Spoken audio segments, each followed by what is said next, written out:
Bismillah ar-Rahman ar-Rahim. Assalamu alaikum wa rahmatullahi wa barakatuh, and welcome to another episode in the series, The Cross Questioned. And we have been looking at, in this series, how there are so many issues relating to the fateful Easter weekend as narrated or explained or written about in the pages of the New Testament. And in fact, we're not interested in the entire New Testament. We're only interested in 4 books. And of those 4 books, we're not interested in the entire 4 books. We're only interested in the last chapter or last 2 chapters of each of these books. And so we've seen in this series that there are countless numbers of discrepancies, many theories that one could look at that are as credible, if not more credible, than the way a Christian theologian or the church has chosen to interpret it. In fact, these theories hold more water than those that are projected by modern-day churches, or even those churches that were developed in the breakaway from Catholicism all those years ago.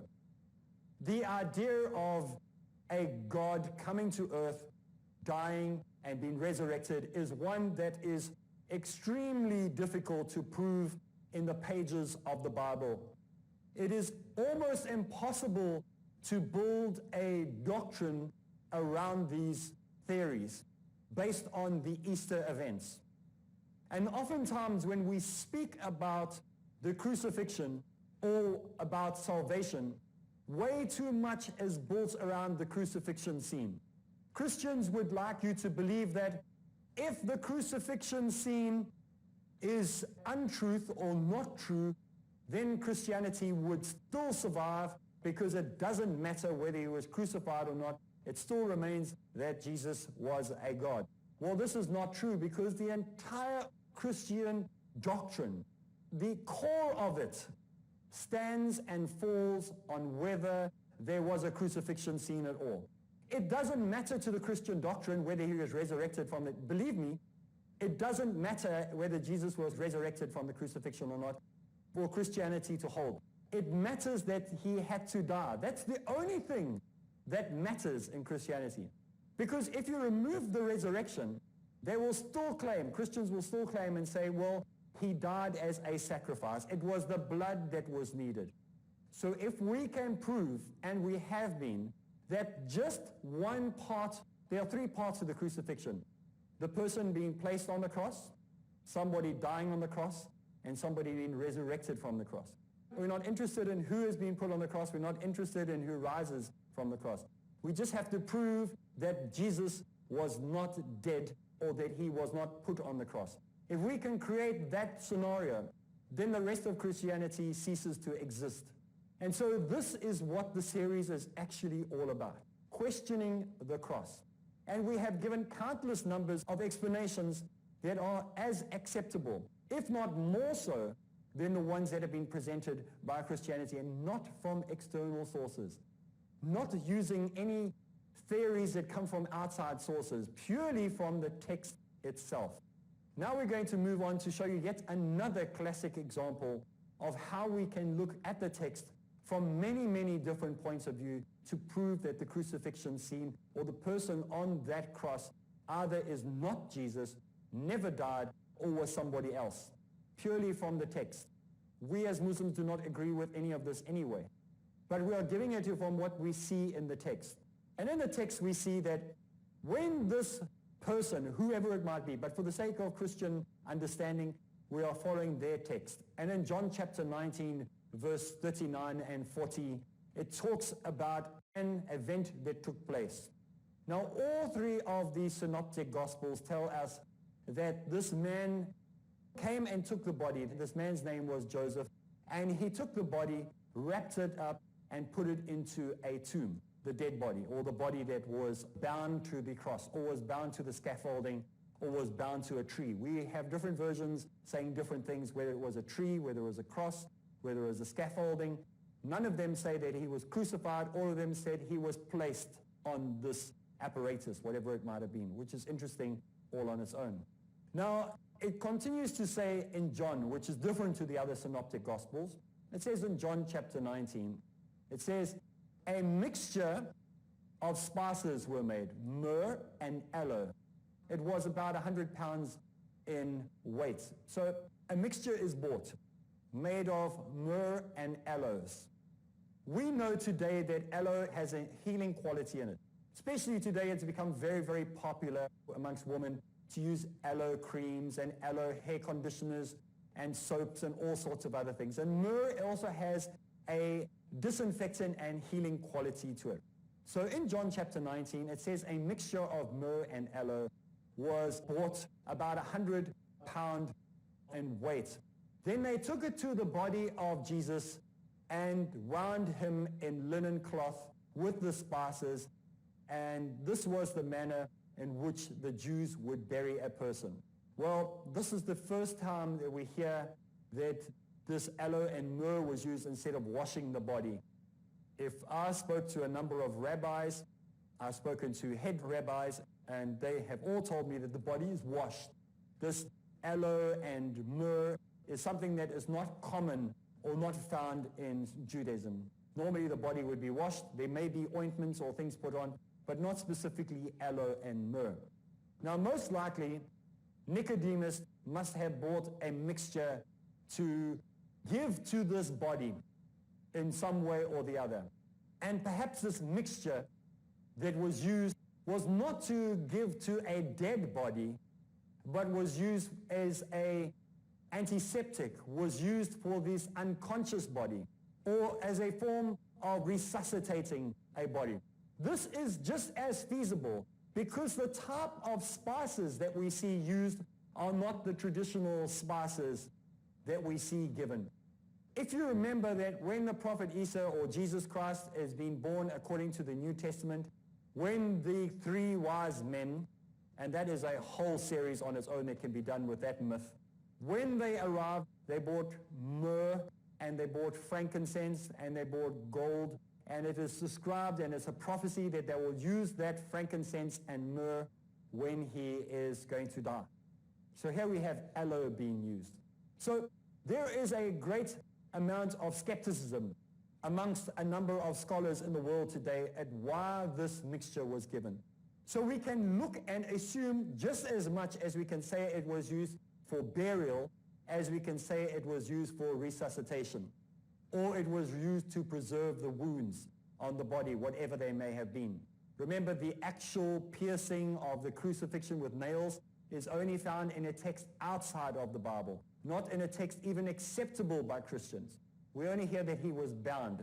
So the only wounds that they would have to prepare would be those ones that he received when he was punched in the face, or when his beard was pulled, or when he got lashed.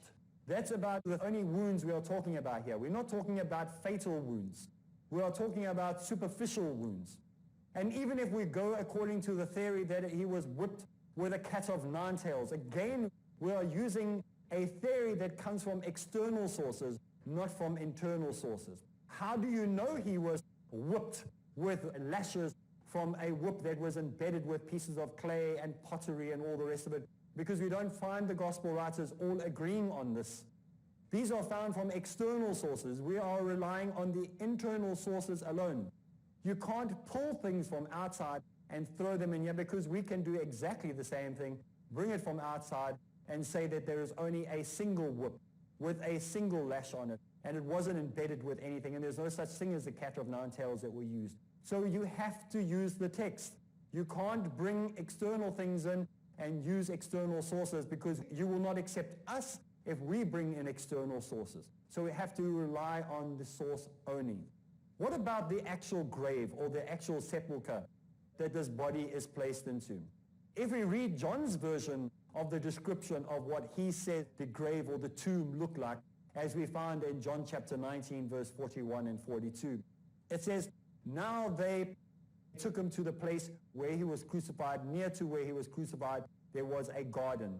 And there in that garden was a brand new tomb, or a new tomb, that no one had yet used for burial. And they took him there and they placed him there in the evening," because it was the evening of the Jewish Sabbath, "and they laid his body in this new grave that no one had used before." This is paraphrased what you will find in John chapter 19. And I haven't exaggerated anything. It says it was not yet used for burial. And It was near the evening of the Jewish Sabbath, and that's where they lay him. Now, it's very, very convenient. If we look at it from the skeptic's point of view, how convenient that the place where the person is going to be crucified just happens to be the same place where the tomb is. So there's no long trail where witnesses will see the body, no groups of people that can come around and see that perhaps he is not dead or is dead, or perhaps it's not the person that they thought was crucified. Perhaps they would say, but this is not Jesus of Nazareth. This is not Jesus, son of Mary, but somebody else. So it's convenient to have the location of the burial right near crucifixion. This smacks of a conspiracy. It smacks of pre-planning. Or if it isn't, it's miraculous coincidence that yet another one of these coincidences is thrown in place. The coincidence of somebody just happening to come and carry the cross for Jesus. The coincidence of just happening to be given a drugged drink to drink. The coincidence of him happening to die after 3 hours immediately after he drinks the substance that is offered to him. The miraculousness of him being able to be bound to the cross and not crucified to the cross. The miraculousness of not having his legs broken when all the other people that are with him have their legs broken, and so he doesn't suffocate and die. And the miraculousness of him being taken down and put in a tomb that just happens to be there. Too many coincidences for us to say this is possible. It cannot be accepted when there are so many miraculousnesses, if there is such a word. So was this deliberately planned like this? If we read Mark chapter 15, verse 46, it says that the tomb was cut out of the rock. So the place where he was crucified was called Golgotha. The rock face looked like a skull, and there were caves in it. You can imagine a rock looking like hollow eyes and a mouth and maybe nose. So one of those places, it was cut out of that place where he was buried. Literally, maybe even lowered him, maybe even just pulled him off the cross and put him directly into it. Maybe it was that close. We don't know the actual distance, but it says that it was in the garden where his crucifixion took place. So Matthew tells us that it was Joseph of Arimathea's own unused tomb where this took place. Well, it's time for us to take a break, and when we get back from the break, we'll continue looking at these many theories, inshallah.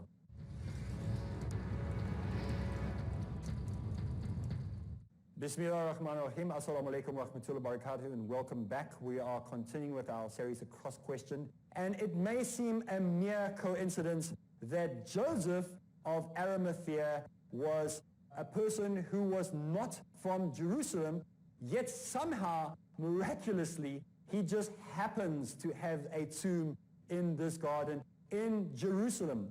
And it just so happens that this Joseph of Arimathea happens to be a disciple of Jesus. We don't even know if Joseph of Arimathea was a disciple.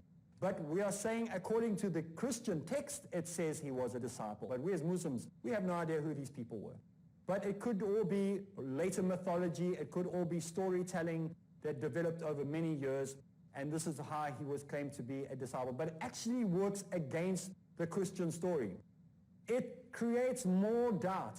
It makes you think that, how did this man, Joseph of Arimathea, just happen to have a tomb at the same place that he wasn't even a citizen of, didn't even live in the city? Why would you have a burial place in a city you didn't live at? You're going to bring your body, which was not heard of anyway, a 2 or 3 day journey from where you live. When you die, you would never be permitted to be buried 3 days later. You were to be buried the same day. So the whole thing smacks of lies, conspiracies, later developments, or misunderstandings, or even that the text never existed in the first place, that somebody is writing this all at a much later stage, didn't have knowledge of Jewish traditions, didn't have knowledge of the customs, and he's writing it from a Greek perspective. When Jews go and investigate the New Testament, they literally take the book and refuse to read it anymore because they say it is full of so many inconsistencies. And we as Muslims, when we read it, we don't want to just put the book down and walk away. We want to read the book and warn you of these inconsistencies. And it may not be very useful for many people to say, well, what's the big problem? Why are you going through this? Why must you cause division and dissension? Because your eternity, your soul depends on it. Whether or not you spend your life in hell or paradise depends on what you decide after you've listened to this series. Maybe some people will think that's a bit too dramatic, but it's the honest truth. If you are doing things that are against what God told you to do, when Allah, when the creator of everything says, you shall have no other gods before me, and you turn Jesus into a God, you are breaking the commands of God. This is why it cannot be that people say, well, perhaps, we can't be judges, we can't say anything. Maybe the Christians are right and they will be in paradise. You are breaking the fundamental command of God. You are breaking Tawheed. You are breaking the fundamentals of belief, and that is to submit to one God, to submit to the one true God. So let's move on, because we are moving into other areas here.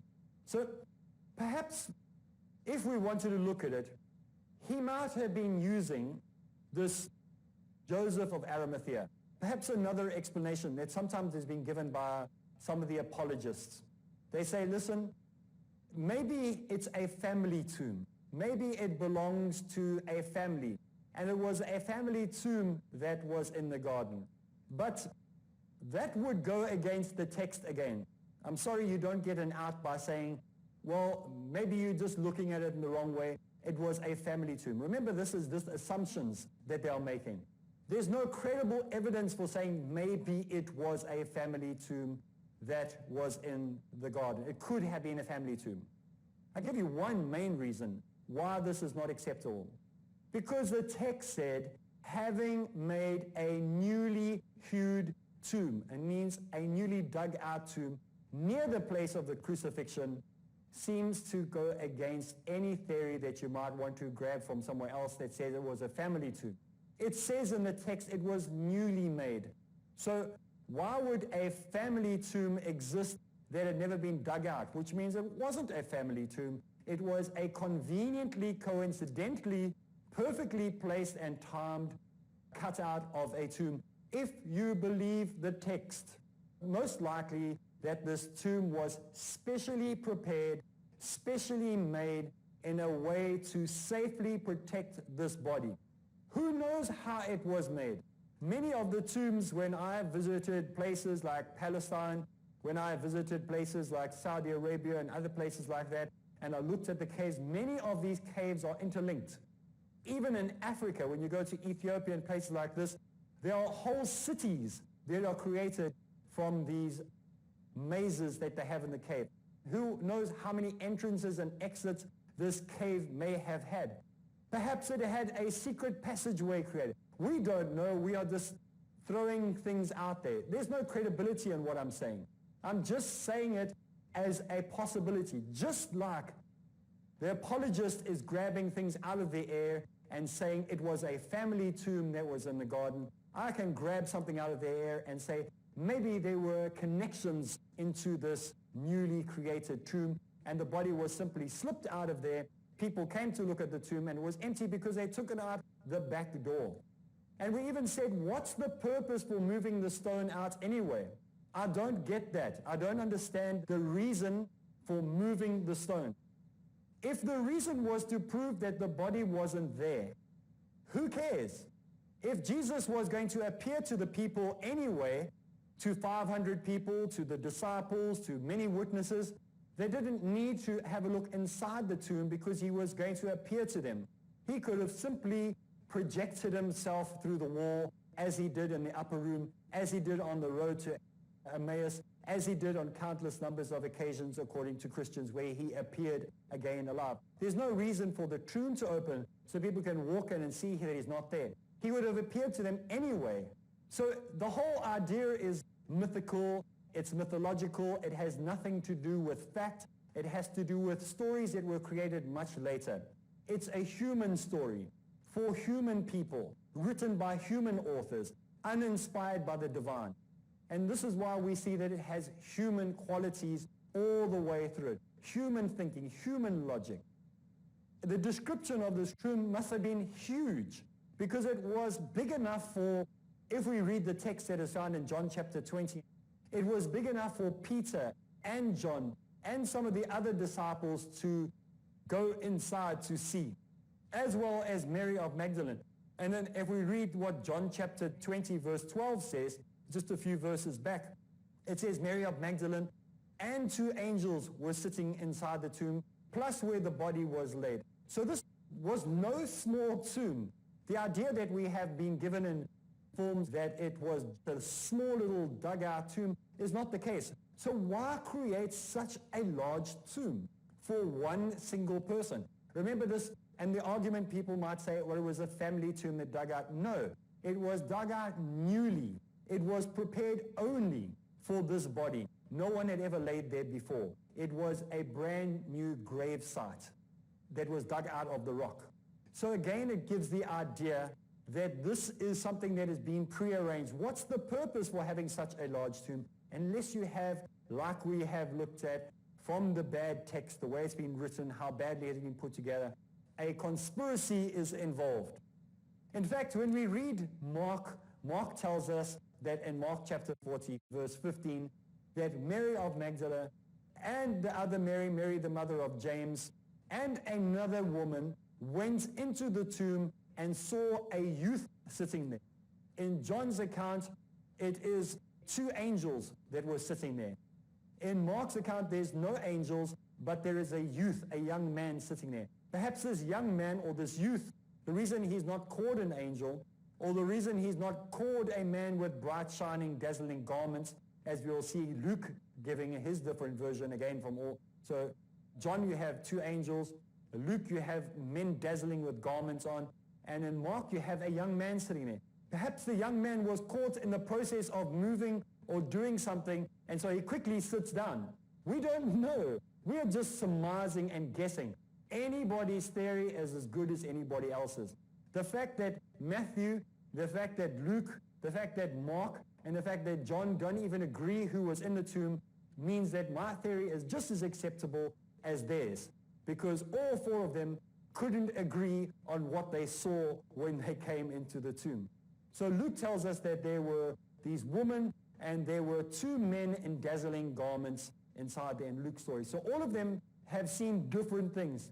And all of these people, at least 5 people could fit in the tomb at one time. Not necessary for just the burial of one body. And that the burial linen was lying there.